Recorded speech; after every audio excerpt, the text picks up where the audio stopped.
वैशाखे कृष्णपक्षे तो दशम्यां मंदवासरे पूर्वाभाद्रा प्रभूताय आंजनेयाय मंगलम ఈరోజు పెద్ద హనుమాన్ జయంతిగా చెప్తారు. వైశాఖ మాసమందు కృష్ణపక్షమందు దశమి వచ్చినట్టయితే దాన్ని హనుమత్ జయంతిగా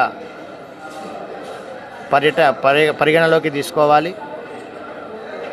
ఈ రోజున సుందరాకాండ ప్రకారం రామాయణ ప్రకారం ఆంజనేయ స్వామి వారు సీతాదేవిని చూచినట్టుగా చెప్తారు రామాయణంలో.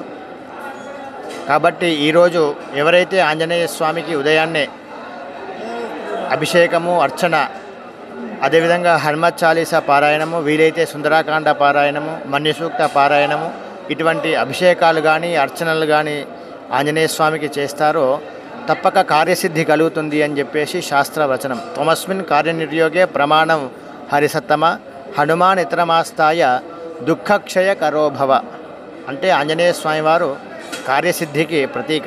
ఎవరైతే ఆంజనేయ స్వామి వారి అనుష్ఠానం ఉపాసన చేస్తారో తప్పక కార్యసిద్ధి కార్యము కాదు అనుకునేటువంటి కార్యము తప్పకుండా ఆయన ముందుండి కార్యసిద్ధి చేస్తారని చెప్పేసి శాస్త్రవచనము.